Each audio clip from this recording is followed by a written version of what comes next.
Joel Villanueva, bakit? Mahirap na part siya ng leadership, aawayin natin. Tanggalin natin. Hindi po ba set up din ito?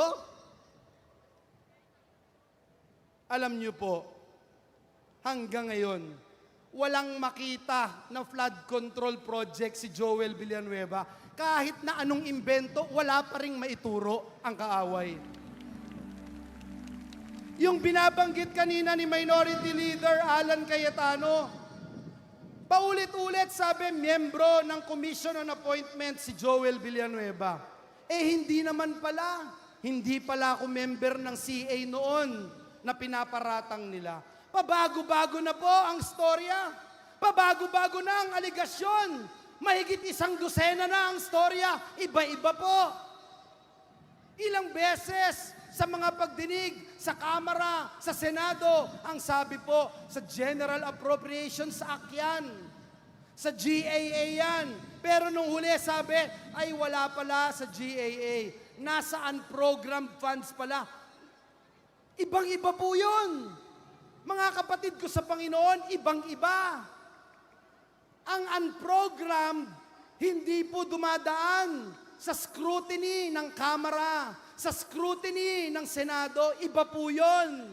Ibang item po yun. Aba, nagulat po ang lahat. Nasa unprogrammed pala. Ang unprogrammed, Malacanang ang nagdi-decide niyan.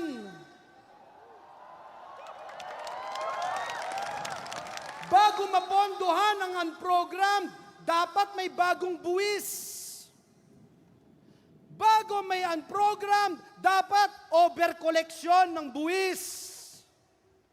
Dapat ang mga government-owned and controlled corporations, dapat maraming nakolekta.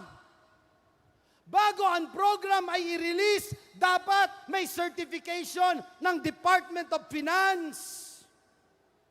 Dapat bago sabihing may pondo, kailangan ng certification ng Department of Budget and Management.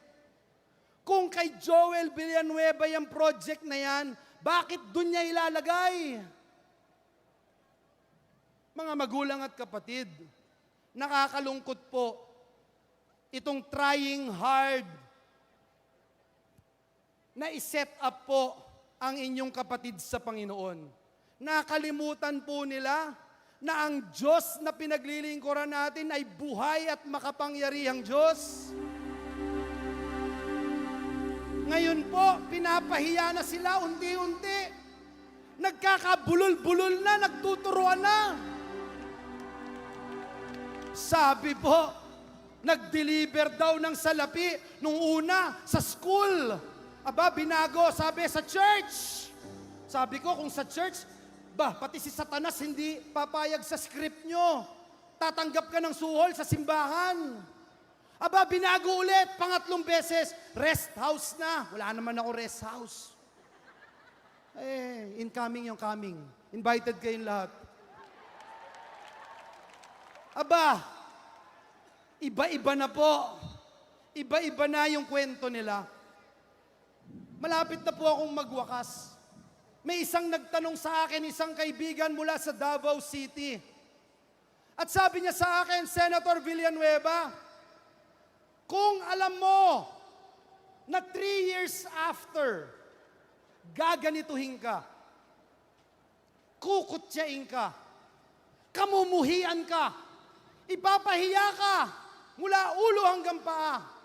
Pakikialaman ng iyong pamilya, ang iyong mahal sa buhay, ang iyong asawa, ang iyong anak, ang pinakamamahal mong JIL Church, gaganituhin ka. Gagawin mo pa rin ba ang ginawa mo 3 years ago? Agad-agad po sinabi ko, of course, yes. The answer is yes.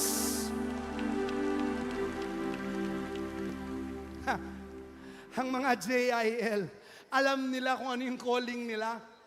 Tayong mga JIL, alam natin kung paano natin pinapahalagaan ang pagtawag at pagpili ng Diyos sa atin. Hindi tayo pwedeng matinag. Hindi tayo pwedeng masindak ng kaaway. Kapag cause of God's kingdom na ang nakapalit, our purpose is to transform this nation. Tanong po, tunay bang magbabago, matatransform ang bansang Pilipinas kung nakaupo lang po tayo? Kung binabato lang tayo ng papel, pinipitik-pitik lang tayo, matatransform ba ang Pilipinas?